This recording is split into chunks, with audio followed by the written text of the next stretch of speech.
In 1991, this satellite guided missiles towards Saddam Hussein's tanks.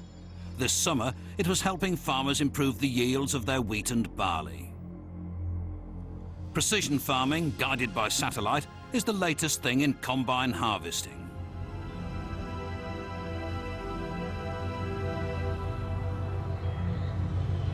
For the farmer, the combine harvester has almost godlike status. It is the one machine that can convert his carefully tended crop into profit.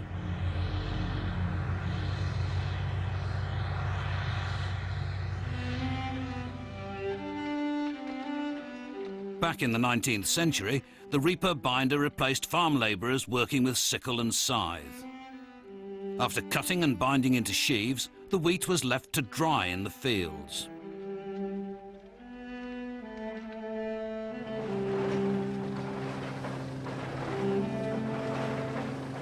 Born early in the steam age, the thresher was the biggest machine on the farm.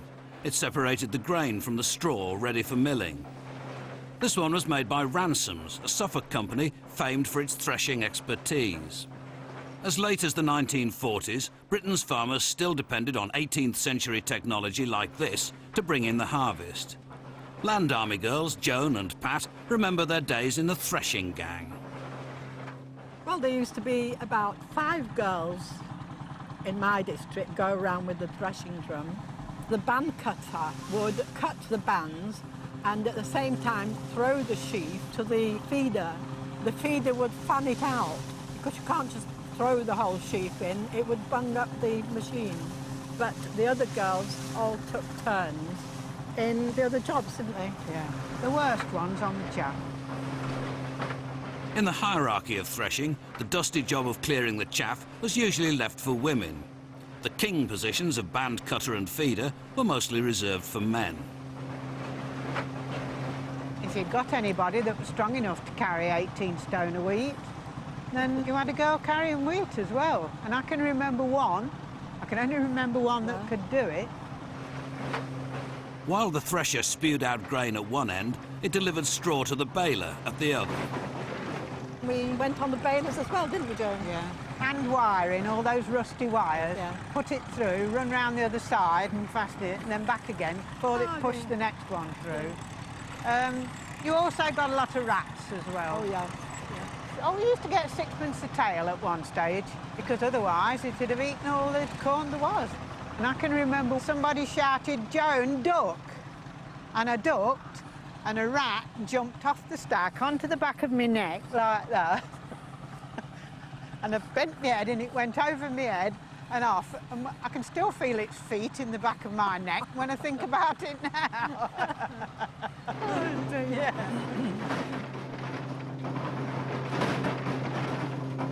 Joan was also handy with a shovel and worked as a threshing driver's mate, stoking the engine and keeping it topped up with water.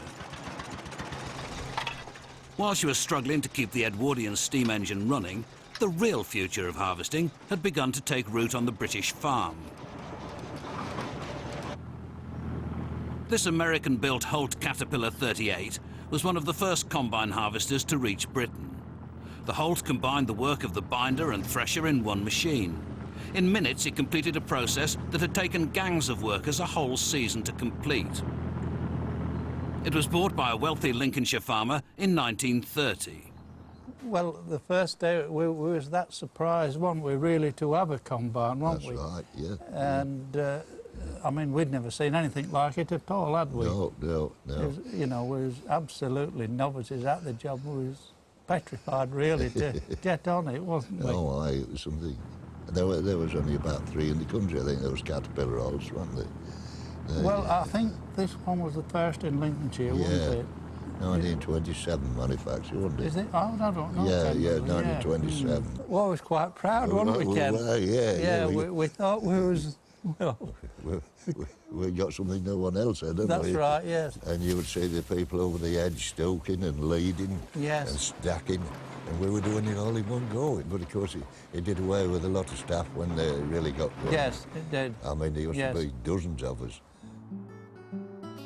Left to the mercy of the elements for 49 years, this is all that remains of Ken and Fred's beloved workmate. As the oldest combine relic in Britain, it's being nursed back to life by agricultural engineer Davy Shields. Don't break it down.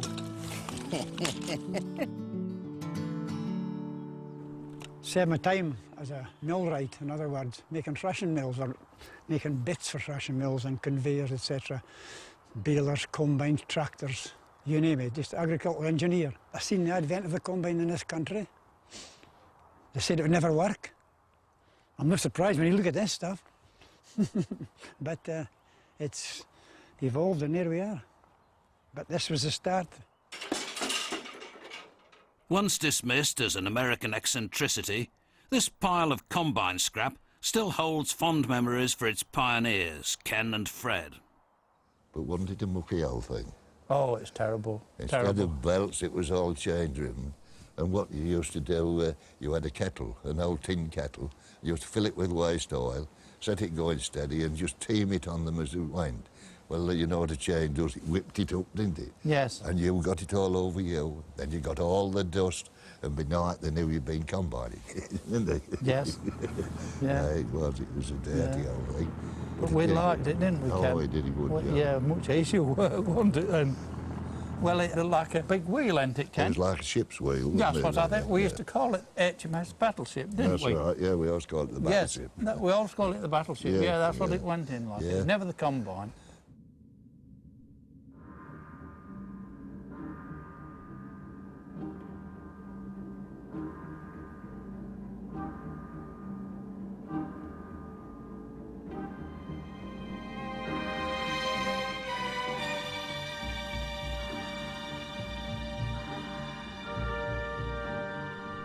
Sealed within its own air-conditioned tent, this is the first ever British-built combine harvester.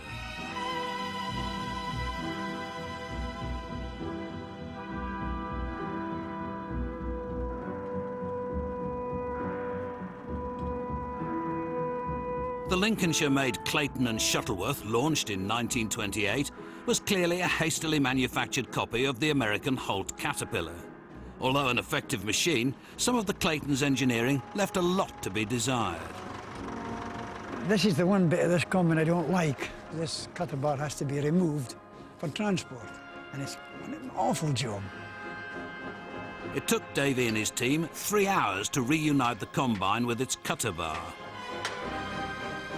Eventually, the people that owned it never took it off. They just cut a bigger hole in the hedge to let it through the next field.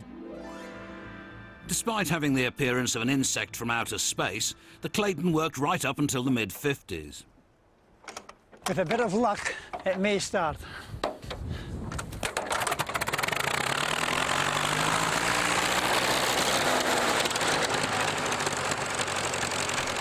Hurry up! Too precious to ever harvest again, this is the closest the old machine gets to its former working life. There's a lever here.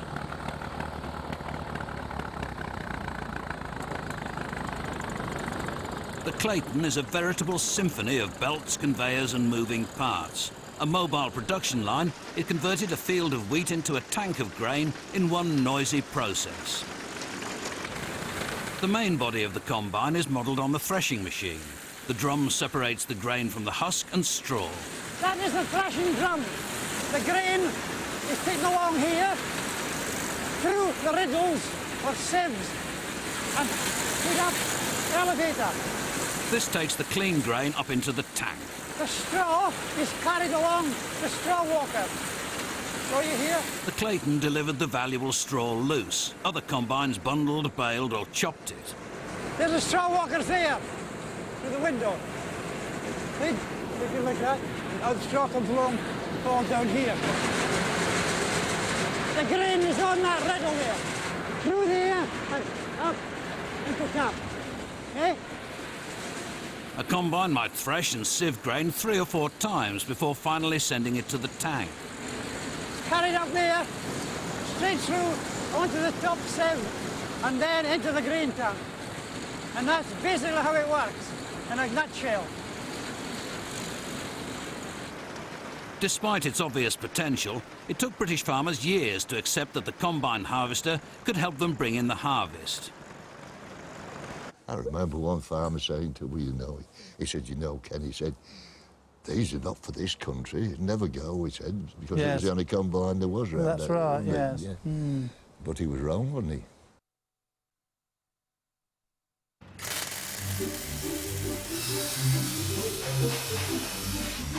What combine was it, sir? Right, it's a combine harvester part, sir, is it? £320 each. Wrapped it round a tree. Oh, how wonderful.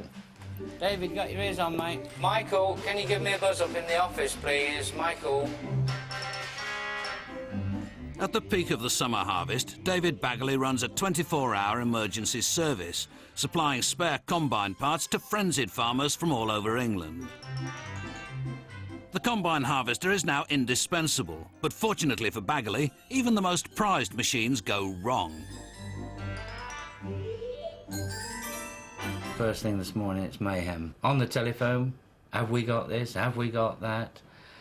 They have to catch the harvest when they can, and the weather is the problem.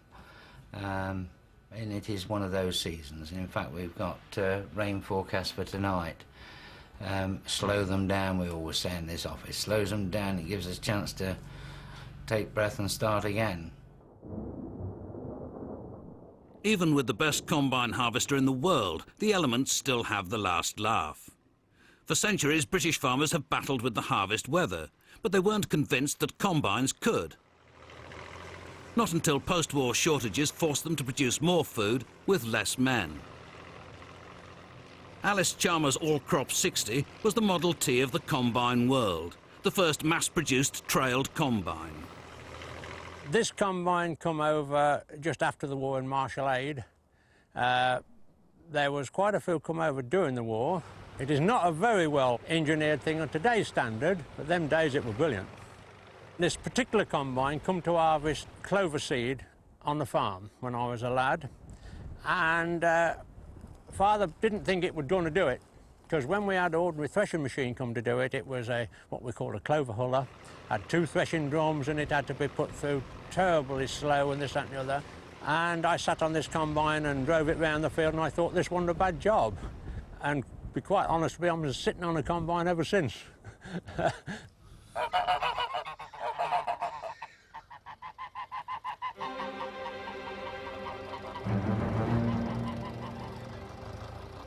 Armed with leftover bomber wheels and painted Daredevil aviation silver, this German class super created quite a stir on its arrival in 1947. In peacetime, Class became a major force in combine production. With its folding Stuka wing cutter bar, it easily negotiated Britain's narrow gates and lanes.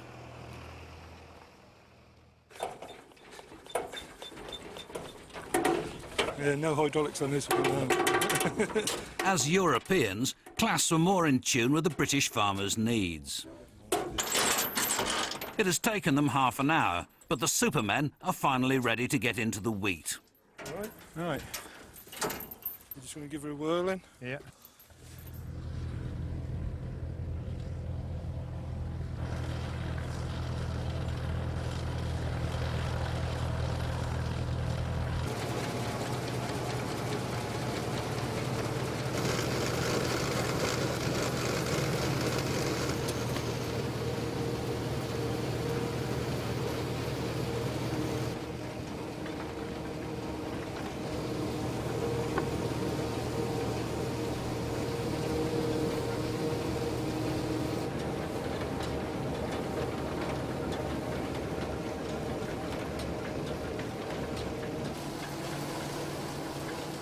Winding the cutter bar up and down in each field soon became a tiresome chore.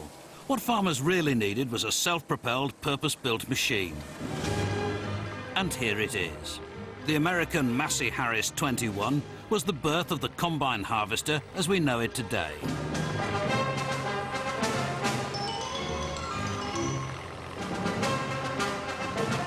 It was launched here in 1941, and Ron Knight remembers his dad buying one as a companion to the All-Crop 60. They come over here just after the war in boxes, and I can remember as a lad seeing these boxes opened up and this combine come out. And funny thing, they look twice as big then as they do today.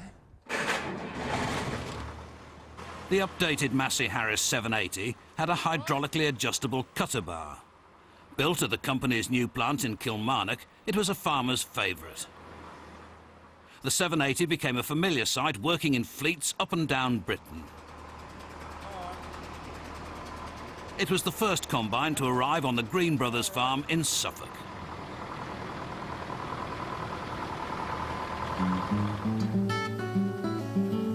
The combine's natural habitat was the vast American prairies. These giant machines were having to adapt to Britain's age-old patchwork of fields and hedgerows. The smaller farmer, loyal to class, also wanted a self-propelled machine, but in miniature. Class then had to go back to the drawing board and consider how a self-propelled machine could be produced in order to go through gateways, and this Columbus was one of the early ventures in that direction. Lovingly restored by the Scottish team, this is the first time Davy and Ian have let the Columbus out in the field to harvest.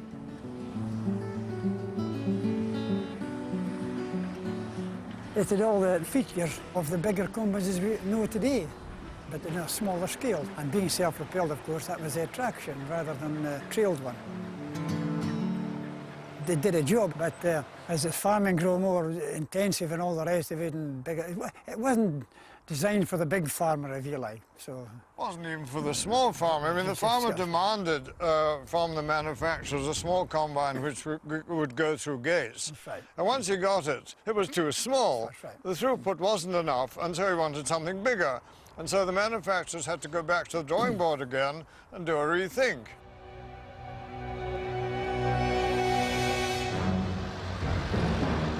Obsessed with rising food targets, farming made way for the Mercury and Matador.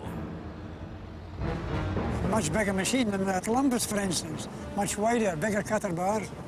And the farmer had to adapt his gates to take care of that. This was the 60s, and combine production was at its peak. Class was king. But even the mighty fall. How the traction belt was going, mate. You what? How the traction belt was going. Oh, yeah. A combine breakdown at harvest time is a farmer's nightmare. Yeah, the main drive belt was broken. Look, you can see all the hot bits that have broken off it. That means I'd have to have a new belt, and she'll have to be towed back to the yard because she won't go now with the main drive belt gone. Yeah. The stoical character of Suffolk farmers like the Green Brothers keeps frayed tempers to a minimum. With so much depending on the combine's performance, not all farmers manage to keep their cool. These guys, when they break down, they want an answer straight away. They must keep going because harvest is harvest. And of course, it's my harvest as well. With more than 70 calls a day during the summer harvest, David himself often has to nip out to look for odd bits and bobs. The Green Brothers harvest might just be saved by a drive belt scavenged from this rusting Matador. We can have it off for about 8 o'clock tonight, thank you.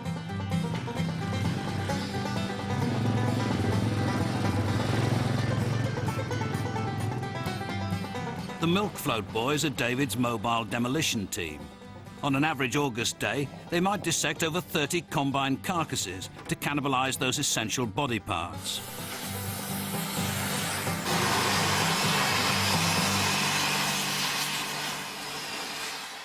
This combine new would have been in excess of £100,000. It's about 3 years old. It was burnt out last year locally. So there's quite a lot of useful parts on this old girl still. Today, the most expensive combine harvester on the market is $250,000, that in a good season will only harvest for about a fortnight or 3 weeks at the most. So it's a lot of money stood there, and if something like this happens, by Jove, big disaster. Sorry, David, I've got P.E. Turney here, 1540, I think it is, on loading auger. Whereabouts is it? Yes, I know all about that one, Sarah. It's the gentleman that wrapped it round a tree this morning. OK, thank you, Sarah. Just send him round the back. With the help of Bagley's boys and a second-hand auger, the Northamptonshire farmer was back harvesting the very next day. Nowadays, you've even got, what, air conditioning in them. They're marvellous, they are. Well, and as quiet as anything, yeah, aren't but they? when we'd finished a day's combining, Ken, you couldn't tell if it was white people or black people, could you? Oh, no. I mean, today you can have a collar and tie on. That's right, yeah. And yeah. I mean, that lad of mine comes home, you know, as clean as he went. Yeah.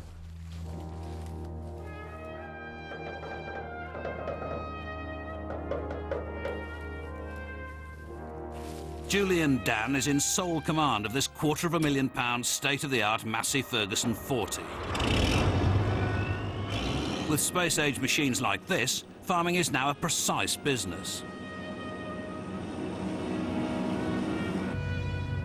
As Julian powers through the crop, he constantly monitors satellite data and combine performance. Before the era of obsessional food production, when the combine was God, this field was divided into 5. But despite cheaper food, the public has never forgiven farmers for changing their countryside. People like hedges and they like trees and they like orchid-shaped fields. And we're not allowed to destroy them today. But if you've got a combine that's got 30-foot header, it's no good in a little tiny paddock.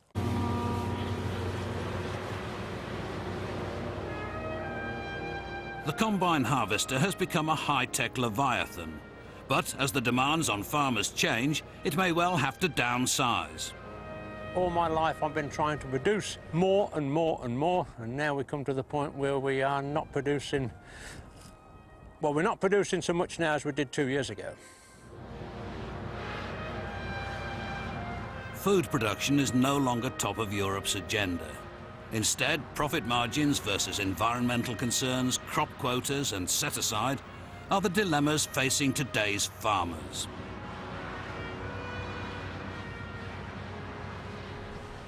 I did 17 acres one day, and Mr. Bales come, my word, Freddie says you've done well. And do you know today, I mean, they do 100 and don't think about it, do they? No. That's the difference from my day to today. When we was young, we was real buddies, weren't we? Real beer drinkers together, like. Yeah. Don't tell too many stories. No, I better not, Ken. No. It made you realise